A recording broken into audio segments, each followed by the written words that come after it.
విజ్ఞాపన చేయు నిషిధరాత్రిన్ ప్రియుడా,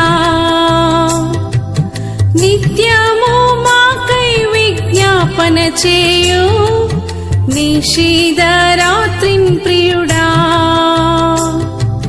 ప్రేమా పితా నేడు మీ ఎదుట ప్రార్థించే ప్రియుల ప్రార్థన వినుమా. ప్రేమా పితా నేడు మీ ఎదుట ప్రార్థించే ప్రియుల ప్రార్థన వినుమా. కరుణించుము నా యేసువా, కనికరమందైశ్వర్యుడా. రేయింబవళ్ళు నేనెలుగెత్తి మొరపెట్టు ప్రార్థనకు చెవియొగ్గుమా.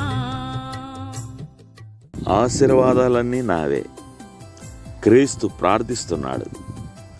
ఈయన తన ద్వారా దేవుని యొద్దకు వచ్చు వారి పక్షమున విజ్ఞాపన చేయుటకు నిరంతరము జీవించుతున్నాడు గనక వారిని సంపూర్ణముగా రక్షించుటకు శక్తివంతుడై ఉన్నాడు.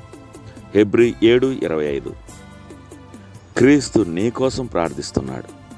దేవుని పిల్లల కోసం క్రీస్తు ప్రార్థించినంత నమ్మకత్వంతో మరెవ్వరూ చేయరు.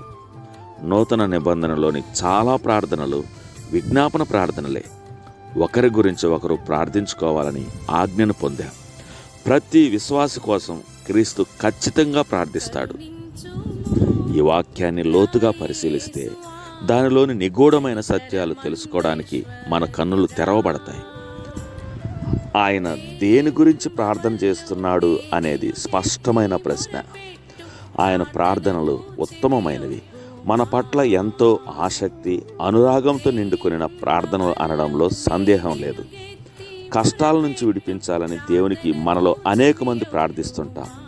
జీవితంలో పరీక్షలు వచ్చినప్పుడు మన బంధువులను, స్నేహితులను మన విడుదల కోసం ప్రార్థించమని అడుగుతుంటాం. మనం ఎంతగా ప్రార్థిస్తే అంత గొప్పగా విమోచన వచ్చే అవకాశాలు ఉంటాయని తలుస్తాం. అయినా క్రీస్తు మన విడుదల కోసం ప్రార్థిస్తున్నాడెందుకు? మనకేం కావాలి? క్రీస్తు ప్రభు దేనికోసం ప్రార్థిస్తున్నాడు అనే రెండింటి మధ్య వ్యత్యాసాన్ని తెలుసుకోవడానికి ఈ ప్రశ్న సహాయపడుతుంది. ఖచ్చితంగా మన కోసం ఆయన చేసే ప్రార్థన తండ్రి చిత్తం, దేవుని వాక్యానికి అనుకూలంగానే ఉంటుంది. యేసు ప్రభు ఆయన శిష్యులనే కష్టాలు, పరీక్షల నుంచి విముక్తి చేయలేదు. అలాంటిది మన కోసం విభిన్నంగా ప్రార్థిస్తాడని ఆశించకూడదు. ఆయన శిష్యుల కోసం దేని కొరకు ప్రార్థించాడు? తండ్రి వారిని ఈ లోకంలో నుంచి తీసుకుని పొమ్మని క్రీస్తు ప్రార్థించలేదు. కానీ మనలో అనేక మంది దీనికి పూర్తి వ్యతిరేకంగా మన కోసం చేస్తాం. ఈ గందరగోళం బయటపడవేమని మాటలతో కాకపోయినా భావాలతోనైనా వ్యక్తం చేస్తాం. దుష్టుడి నుంచి వాళ్ళను దూరంగా ఉంచమని ఆయన ప్రార్థించాడు. కానీ దుష్టున్నే తీసివేయమని, వాళ్ళ చుట్టూ కంచివేయమని ప్రార్థించలేదు. వాళ్ళ జీవితాలలో ఈ పోరాటం కొనసాగుతుందని ఆయనకు తెలుసు. పేతురు విశ్వాసంలో తొనకకూడదని క్రీస్తు ప్రార్థించాడు. అంతేకాని సాతానుడు అతనిని శోధించకూడదని కాదు. కానీ శత్రువు ఓడించడానికి పేతురుకు కావలసిన శక్తి కోసం ప్రార్థించాడు. క్రీస్తు ఏమి ప్రార్థిస్తున్నాడని మనం అడిగే విషయంలో ఇది మనకు ఉపదేశిస్తుంది. ఆయన మరణం, పునరుద్ధానం ద్వారా మనకు అందుబాటులో ఉంచిన వనరులను మనం వినియోగించుకోవాలని ఆయన ప్రార్థిస్తున్నాడు. జీవితంలో పరీక్షలను ఎదుర్కొంటున్నప్పుడు మనం విశ్వాసంలో ఎదగాలని ప్రార్థిస్తున్నాడు.